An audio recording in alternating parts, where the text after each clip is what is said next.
Todo esse ataque nas redes sociais que tem acontecido por causa do caso da menina de 10 anos que sofreu violência sexual e engravidou e, por fim, foi feito o aborto nela, do seu bebezinho que já estava com 6 meses de gestação, foi todo aquele drama. Todos esses ataques que aqueles que estão defendendo a vida, né, a vida do bebê, também da mãe, né, porque depois a gente vai ver como que o risco para a mãe foi muito maior, né, realizando o aborto. Todos esses ataques não é fruto apenas de uma comoção social, de uma situação delicada, de um assunto delicado que está emergindo agora. De forma nenhuma, gente. Estes ataques são frutos de uma mentalidade preparada para fazer exatamente isso, tá? Então, isso é fruto de uma engenharia social. Vocês acham que é coincidência o tema está vindo agora, com a França acontecendo isso aí, a Itália, a França, né, estendendo o aborto agora, né, até os 9 meses de gestação. O caso da Itália agora ampliando as possibilidades de aborto também agora em casa. Né? Agora essa situação no Brasil também. Você acha que isso tudo é uma grande coincidência? É um tema que veio assim? Não é, de forma nenhuma. Só quem não estuda o tema acha que isso é um movimento social espontâneo. Como eu já falei aqui, né? Quem estuda o caso, eu estudo há anos o movimento pró-aborto, né, no mundo todo. E quem é do ramo, quem é do movimento pró-vida, sabe de toda a movimentação de controle de comportamento que é feito. Né? Existem escolas só para controlar, ensinar a controlar comportamentos. Os grandes totalitários da história da humanidade, né? Eles já ensinavam que é assim que se faz. E essa prática não morreu, ao contrário, ela foi aperfeiçoada. Né? Você tem ali na história da tentativa de controlar o número da população, na história das fundações internacionais, você tem um personagem que é uma figura muito importante para que a gente entenda tudo isso, que é um sociólogo chamado Kingsley Davis.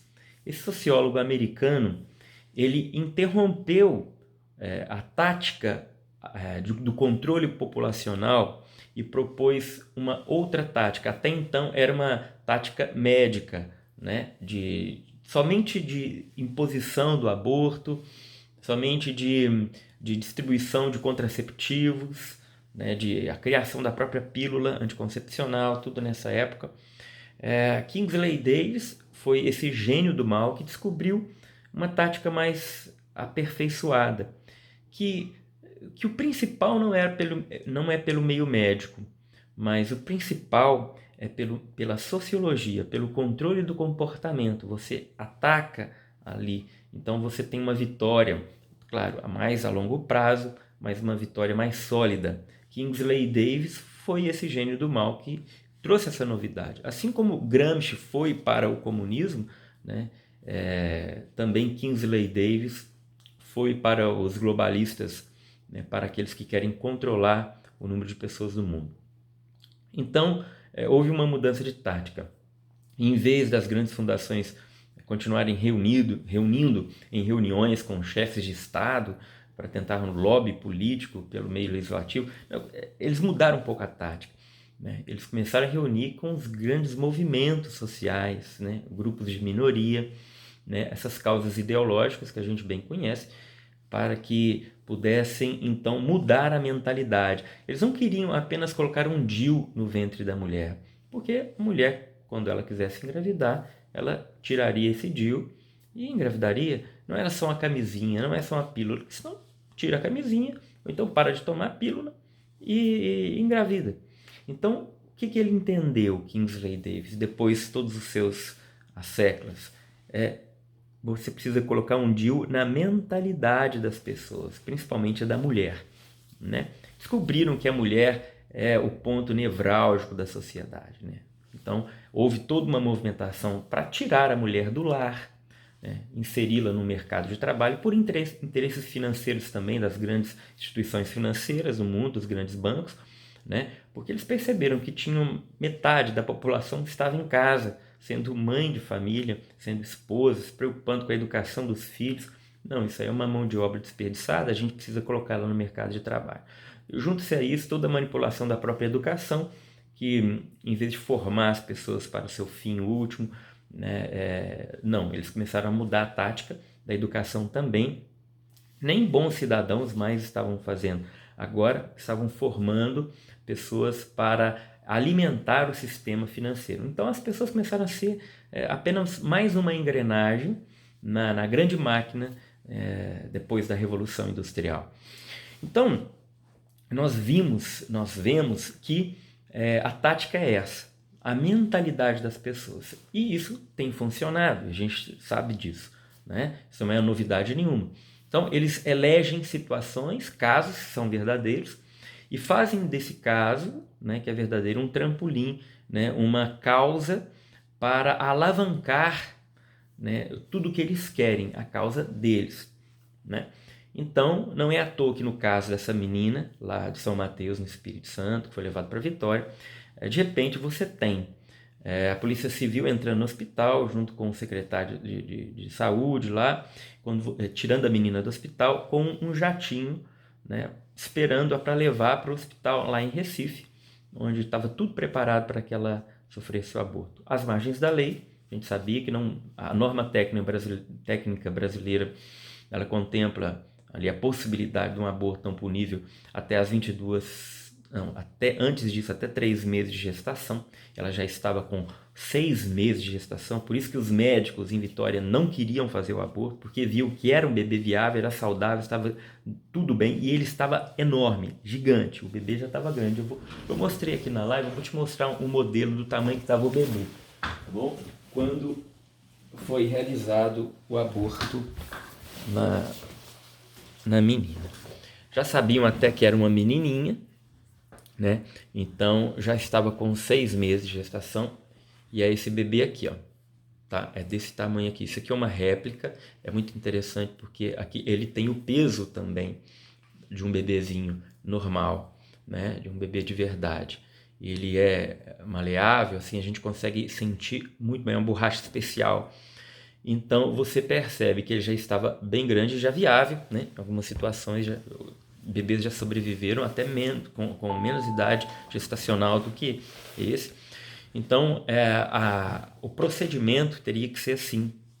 Esperava mais 3 semaninhas, forçaria o parto, né? Faria um parto cesariana. Retiraria o bebê, colocaria na incubadora com todos os tratamentos, todos os cuidados necessários, né? E encaminharia esse bebê para uma família que quisesse adotar e que tem uma fila gigantesca no Brasil de pessoas, de famílias que estavam querendo. Inclusive pessoal pró-vida, né, do próprio Recife e de Vitória também, já tinham se colocado à disposição para adotar essa criancinha, já tinha fila, já gente querendo adotar, era só esperar mais 3 meses. Então, quando você escuta isso na grande mídia, primeiro, eles omitem a verdade e começam a mentir. Começaram a falar que eram 3 meses gestacionais. E era mentira. Eles fazem isso propositalmente, tá? Porque até os 3 meses a norma técnica prevê no Brasil. Então, você acha que houve uma grande confusão geral na grande mídia? Não. Foi proposital. Vocês estão entendendo que a engrenagem ela é complexa? Né? A coisa é grave, é muito séria. Então, eles mentem o tempo inteiro. Né? As reportagens elas não falavam para onde a menina estava sendo levada depois que saiu de Vitória, propositalmente. Você acha que eles não sabiam? Né? Não, foi levado para uma cidade onde tem a equipe técnica.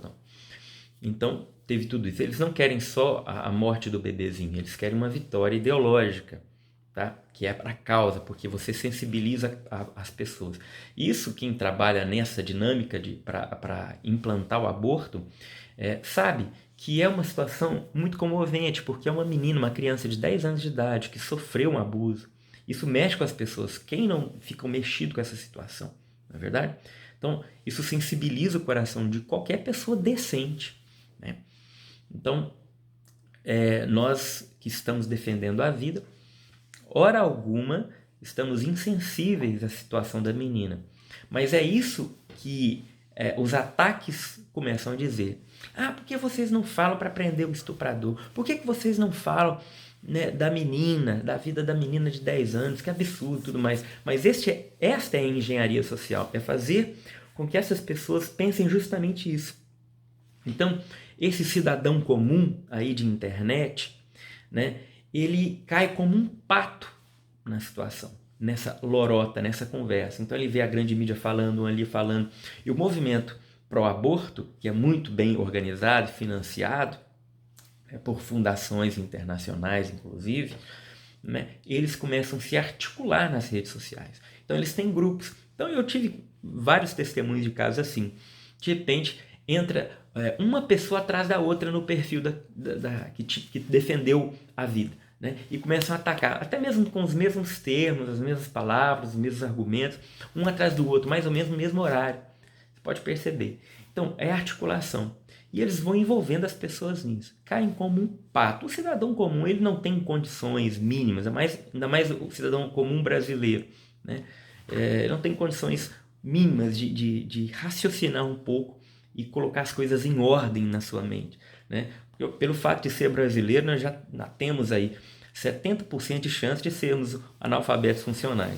Então, junto-se a isso a situação da manipulação do controle de comportamento e de mentalidade, né?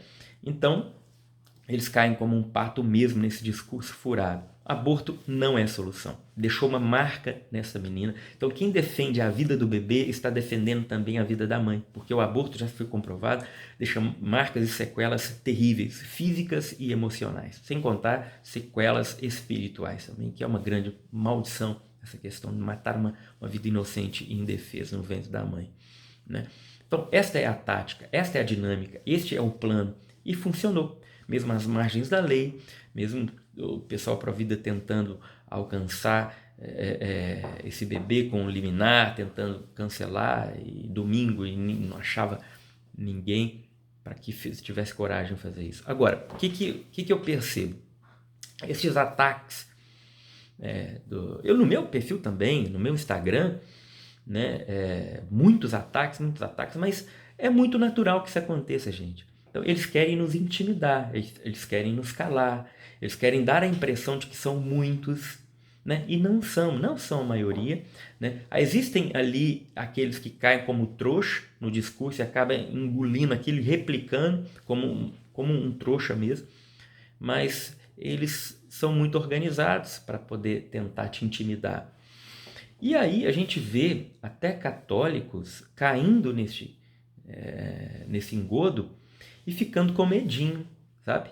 Não, ai meu Deus, eu não vou, não, porque eu posso perder seguidores. Talvez pensem assim: eu não vou me envolver em polêmica porque eu vou ser atacado. Então começa a ser atacado, treme nas bases, né?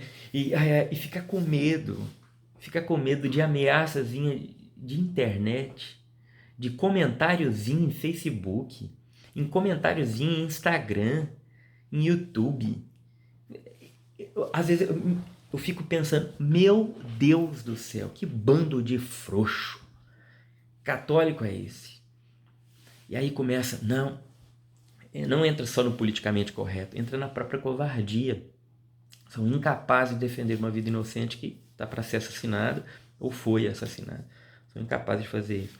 Alguns me relataram: Tiba, eu tô percebendo um silêncio sepulcral daqueles católicos até bem conceituados, com muitos seguidores, e de repente, bem presentes na mídia, de repente se calando, né? Talvez por essa covardia, esse medo de se envolver em situações muito polêmicas, não é verdade?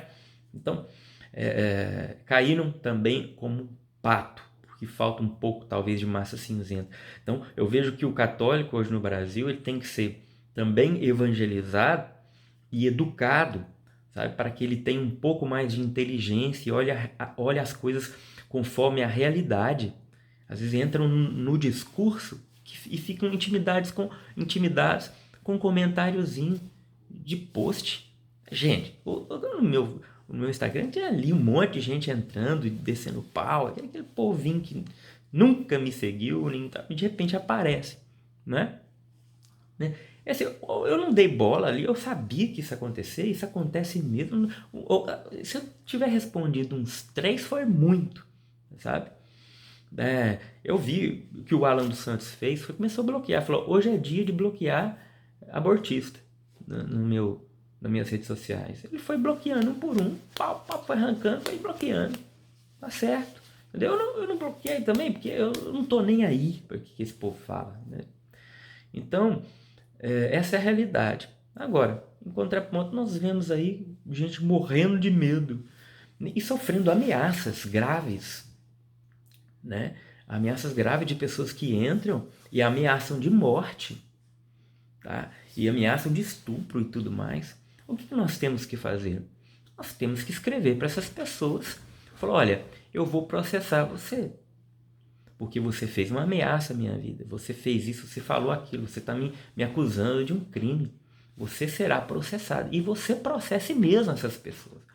Né? Entre no perfil, procure o contato, o endereço e entre com uma ação judicial contra essas pessoas. Eles precisam aprender que eles não podem acusar de crime as pessoas assim aleatoriamente. Né?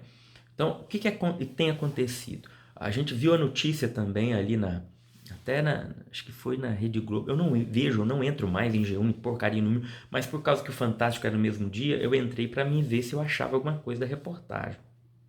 Eu vi que eles estavam falando que pessoas, grupo pró-vida, extremistas e tal, eles vão ser investigados pelo Ministério Público porque eles foram na família da menina e tentaram convencer. E tá certíssimo, né? Eles fizeram certo, foram na casa da família para tentar salvar a vida daquele bebezinho. E conversaram, e parece que foi gravada essa conversa de pessoas do bem, né? Católicos, e que foram lá para tentar convencer a família e mostrar para a família da menina que foi abusada de que tinha outra alternativa, uma alternativa muito melhor, que seria melhor para a menina e melhor para o bebê, né? E para a família toda, para toda a situação. E gravaram e estão incriminando essas pessoas, né? Então, é esse tipo de ameaça, esse tipo de coisa. E eu vi que a Sarah Winter, inclusive, disse, olha, nós vamos processar todo esse pessoal envolvido com esse aborto, porque estava tudo contra a lei. E está certo. Né? Não pode se deixar intimidar. As ameaças que você sofre, né? Processe sim. Porque aí você processa eles primeiro, antes deles processarem você. Porque senão, se você deixar isso acontecer, né, vai acabar que você vai ser processado por um crime que eles estão cometendo, né? Aquele xingue do que você é, acuse do que você faz, aquela máxima, né, que alguns atribuem a próprio Lenin, né? Acuse-os do que você faz e xingue-os do que você é. É isso que eles fazem. Então, isso é criminoso. Tá? Isso não pode deixar isso acontecer mais uma vez, mais outras vezes. Né? Agora, é uma situação delicadíssima, né? A posição de todo cristão tem que ser, né? Precisamos cuidar dessa menina que sofreu esse abuso, e o tempo inteiro a gente falava sobre isso, ninguém estava indiferente a isso, mas os que estão opondo-se ao aborto, estão opondo-se à vida do bebê, né? Melhor dizendo, não, eles têm uma coisa na cabeça, porque foi incutido na cabeça deles, e eles acabam até acreditando que eles mesmos estão pensando assim, estão replicando um chavão, um discurso que vem desses movimentos feministas, tá? Então, o movimento feminista não está preocupado com mulher nenhuma. Se tivesse preocupado com a mulher, teria defendido o bebê, que era uma menina que foi abortada. E onde está o direito dela? O movimento feminista tem a frase, né? Toda mulher tem o direito de determinar sobre seu próprio corpo. E agora eu pergunto, essa menina que foi abortada teve o direito de determinar sobre seu próprio corpo? E quem é hipócrita, então, no final das contas? Então, gente, a gente tem que parar de ficar com medo de ataque de internet e começar a se posicionar, tá? Firmemente. E se há crime, algum ataque criminoso contra a gente, processemos com todo rigor da lei, que eles sejam punidos, que paguem indenização por isso, porque isso não se faz. Né? Defender a vida não é um crime. Crime é aqueles que querem que essa vida seja morta, esquartejada, como essa bebezinha foi, com uma injeção no coração. cloreto de potássio. Matou uma criança que já estava desse tamanho aqui, gente, com uma injeção no coração. Foi isso que aconteceu, tá? Então não se intimide com os ataques. Sejamos firmes e fortes e contra-ataquemos com o que ainda temos em nossas mãos. Ainda temos um respaldo de um processo, um Estado dito democrático, de direito. Ainda temos alguns elementos que podemos agir com uma lei que nos protege. E foi conquistada pela própria igreja. Hoje, todo o sistema jurídico se baseou no Código de Direito Canônico da igreja. Então, nós temos que fazer bom uso disso que ainda temos, tá? Sem deixar-nos nos intimidar por isso, tá? Então, é se portar como quem tem razão. E absurdo são aqueles que dizem o contrário, aqueles que são a favor da morte cruel de um bebezinho no ventre de sua mãe. Não vamos nos calar, não estaremos intimidados, tá? Vamos prosseguir. Que bonito foi a live que eu fiz hoje aqui em casa, reuni minha família às 7h30 da noite, né? Hoje, segunda-feira, você deve estar vendo esse vídeo, não sei, talvez na terça, quarta. E 2.500 pessoas o tempo inteiro rezando o terço em desagravo, né, pelo aborto cometido. Que bonito, gente, que bacana. 2.500 pessoas ali fiéis rezando o terço, né? Deus nos abençoe, vamos em frente. Alguns bispos já estão se manifestando também, eu fico feliz, inclusive o bispo de Recife se manifestou. O padre José Eduardo fez um texto muito sóbrio sobre a situação, gostei de ver. Outros bispos também têm se posicionado, né? Alguns padres. E vamos em frente, não tenhamos medo, levantemos a cabeça e enfrentemos com a coragem que nos exige a nossa convicção, a nossa fé e tudo mais. Não deixem eles te emplacarem a pecha. Porque você é religioso, você tem o direito de ficar trancado na sacristia da sua igreja. Você não tem direito a opinião nenhuma. Não deixe que eles te convençam disso. Tá? Você é religioso, você acredita, você tem fé. Isso não é crime, isso é um direito seu. E se porte como quem tem esse direito, como um guerreiro da fé. Veja a história dos mártires que sofreram por causa da verdade, né, e não arredaram o pé. Às vezes a gente, com uma criticazinha, já está enfiando o rabo no meio das pernas, né, e nos portando como verdadeiros covardes, indignos da fé que professamos. Deus abençoe, até o próximo vídeo.